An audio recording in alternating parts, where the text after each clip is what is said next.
Hello, my name is James and I am a product specialist at Marin Acura in Corte Madera, California. Today I'm going to show you how to use cabin talk in your 2022 Acura MDX. So on the touchpad we are going to swipe over and find cabin talk. Now most of the time cabin talk, when you first get in the car, it is on mute.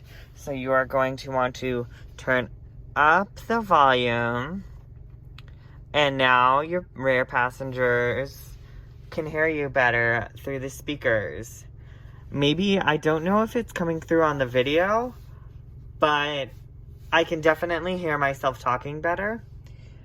And it's a lot louder. And that's how you use cabin talk in a 2022 Acura MDX. Thank you so much for watching, and have a spectacular day.